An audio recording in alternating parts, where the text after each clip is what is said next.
So Marcus Brownlee put out a video a few weeks ago called AI Generated Videos Just Changed Forever. There is a new AI sort of thing that can generate videos now. I forget what it's called. Sola or something? Sora.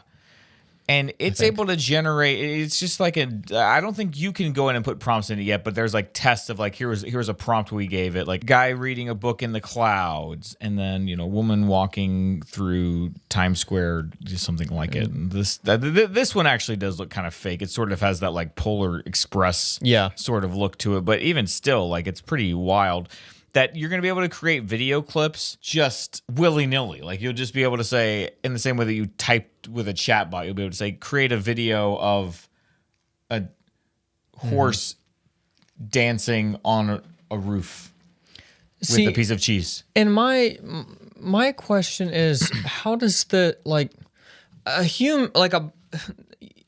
what about plagiarism? Because a human can't plagiarize when they are just taking inspiration from a lot of different things. It's very muddy, and then they create their own song, they create their own video, like they have an art form. That is very hard to say that person is plagiarizing because it's this mesh in their minds. You can't. But from what I understand, and correct me if I'm wrong, but how AI works is they literally put a number attached to every single thing that has ever been created. Okay. And it's really, really stupid. Like the AI at that point is really dumb. You can tell it, hey, you can ask it a question, and it has everything that's ever been written online in a number form. And it will give you the wrong answer because it's trying to. It doesn't know how to connect things. So then you correct it and say, no, the answer was this, and so it learns. Oh, okay, the answer is that. Then you move on to another question. You ask it another question. I'm not explaining this well, but and then you have to keep correcting this 1 billion times until it literally is a brain and has neural connections between this, and this. But it all has a number to it.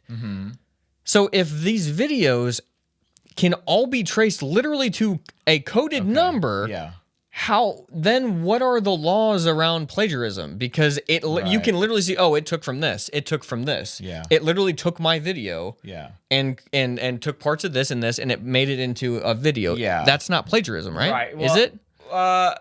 Because it can't create something whole cloth. It is learned from images that it has found around the internet or whatever inputs it was given initially.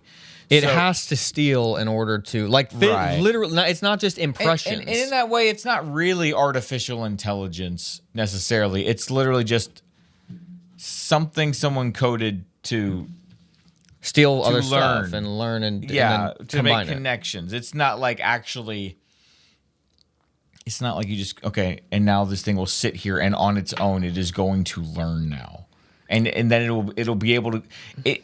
We still can't create something that can create things. That's my understanding. I could be wrong. No, I think that's right. Okay, that's right. Because I posted on our supportblindmycow.com like a poll recently asking how people feel about AI, and the more like tech people were like, well, like what we have now is not actually AI. Like, that's just like an easy term we use. Okay. It's just taking inputs from searching around the internet, finding things, and it's just an amalgamation. So it's right. At some point, it'll get litigated. That's what I'm saying. Like it'll be so blatant at some points that people will be like, "You can't." Yeah. So I'm very curious. We need to know where every piece of this video that the AI created. We need to know where it got every piece, because every single person that you took a piece of theirs, they're owed a royalty. Yeah, that's what I'm saying. Yeah. I'm very curious because it's going to get to a point where it does get obvious at some points. I think that they took this from my video, guy in clouds. Like, okay, these are my clouds. Right. Doesn't this look obviously like mine? Right. Yeah. And then you're like, well, show me the code. Like, what you can pull it up. Right. I'm very interested in that. Yeah. But I'm wondering because that stuff moves so slowly. I wonder if by the time it has been litigated, they've figured out how to make these programs smart enough that it doesn't have to pull necessarily from someone else's clip. Maybe it's like, hey, we're gonna give you all these inputs, colors and focal points and all this stuff, and you're gonna learn what you're gonna watch clips around the internet that teach you what looks good in a video and what doesn't look good in a video. Tutorials. So you're not copying from it, you're learning from it instead. Yeah, or tutorials. Yeah, if you could have a computer watch a tutorial and come to conclusions on its own, right? That's a different thing. But I don't think that's what this is doing. No, not currently. I'm just saying that when by the time this does get into litigation, maybe they can't do that. Maybe by then it's like, well, sure, yeah, you can sue us for this thing, but we're not even doing it anymore. We've got and that's what's so trippy about this stuff. Is that it still feels like we're in like year zero of this, and this is kind of what it looks like. You know what it feels like? It feels like when you went into KB Toys as a kid and you saw Madden 2000 or 2001 on PlayStation 2 for the first time, and you thought that looks like real life. And now you look back and it looks like completely terrible. But in your mind, it's not that looks real. It's that, your brain is filling in that. What's this going to look like in 5 years from now? Because that's the right direction. That's how this stuff feels, where it's like in 20 years, we'll look back and be like, look at the way the camera, that doesn't look real at all. That looks so ridiculous. But to us, that's the most real thing we've ever seen. So it's like watching Shrek for the first time. Right. And now you go back and watch it, and it looks so weird. Yeah. It's like, how in the world? Even the first Toy Story is kind of that way. It doesn't look as good as you remember it looking. Yeah, definitely. Yeah, I saw that. I watched that video from Marcus, and it freaked me out. Do you think this is good news or bad news? I don't know. I mean, what is a change in perception? It always feels like it's bad news, but then I don't know. I literally ever since the 2020, 2021, ever since then. Yeah. And you thought the end of the world was happening, and now everybody's getting sued, and you have Australia overturning everything that they did. Now people are getting their butts sued like constantly. Yeah. Like you told us what's going to happen.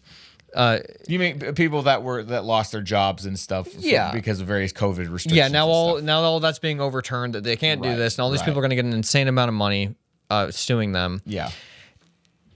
You can see something as being bad, but then at the same time, if things do right themselves in some way, then it's like, okay, well, maybe we needed to go through this so that we could see the corruption. We could see things for what it was, and now we're kind of in a better spot. Like maybe not to down on or dog on Mr. Beast, but maybe we think these are like the best videos ever, but maybe they're actually not really doing anything for us. Maybe they're actually like just addicting us to watch this, and we can't really know that until literally a computer can make a video better than Mr. Beast every single second of the day. It could just make them, and then you realize, oh, now I can see this for what it actually is. Yeah. I don't want to watch this, I want to do something that's important to me and is important to my life and my family and my and the generations.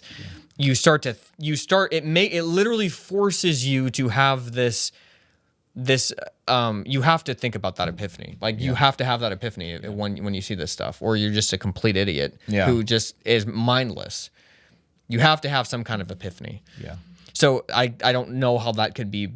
The epiphany is good news, but if the AI, if it ever truly does turn to AI and get so smart, that is bad news. Yeah, I think.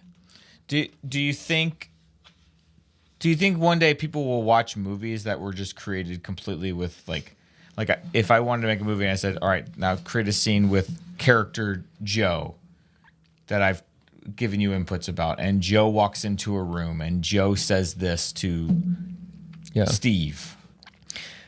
Right. I know. I bet that will happen, but I don't know. I don't care.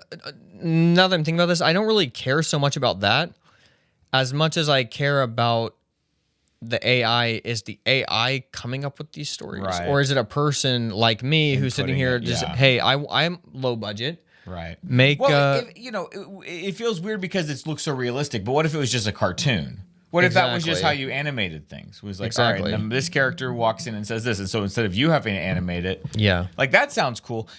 And another thing that sounds cool is like, we subscribe to like video blocks or Envato, like services that give you like background videos or B-roll, like, really. B-roll. Thank you. What if you could just type it in and say, I just need a video of the sky and a thundercloud, and it just creates one for you. Yeah. There are good benefits, but overall, I agree that on the philosophical existential level of this, this needs to make you ask questions. Yeah. And shift your life to more real things. yes, yeah, And maybe this is, like I was saying at the beginning of this, like me getting into cycling, you don't realize everything that can come from that. Just that I watched the Tour de France one year and wanted to do it. yeah, This idea, you don't realize, like, wow, when the internet was made, this literally had to happen. Like the thread had to happen where AI was created and kind of made everything. It was fun for a while and just made everything just void. yeah. That it's not interesting anymore. Yeah. But you had to, when you had that initial thought of, oh, we could make a computer and we could share videos online. All of a sudden it's like it's just all determined, like in Slumdog Millionaire. Right. There has to be a sequence that happens. It has to be a sequence. Yeah.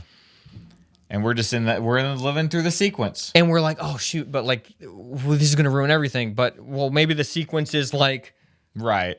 100 more years. What's the Right. sequence like then? Or maybe we're right at the end of the sequence. yeah. Here isn't it gave me hope. Yes. Christian music, horrible. Yes. No, okay, but AI. What if you said, write me a song from the 90s of this? AI comes up with it. That Write me a new DC Talk song in the vein of Jesus Freak. Yes, it makes it immediately with their voices. Just for me. For me, about this situation happening to me today. Yeah, I'm having a baby and I got stressed out one day. Please write a DC Talk song for me. That's that's all right. I'm back. I'm in. down. AI is good. AI is good. Kelly got 1 year for my birthday. A guy that the band Say Anything. You remember this band? Yes. I guess the guy who did that band, like, you could pay for him to write you a short little song. Oh, if cool. you gave him a prompt or something. And so she paid for that, and she had just said, just use the words "Blimey Cow" in it, because that's how he's gonna know. Oh, that's hilarious. So I'm listening to this song. I'm like, this is nice. And then all of a sudden he says, "Blimey Cow," and I was like, what? It was like the most trippy thing. Oh, that's I've ever heard. hilarious. Kelly was like, Yeah, that's exactly what this is going to be. Man, that's great. Get ready for it. Get ready for it. Awesome. Okay.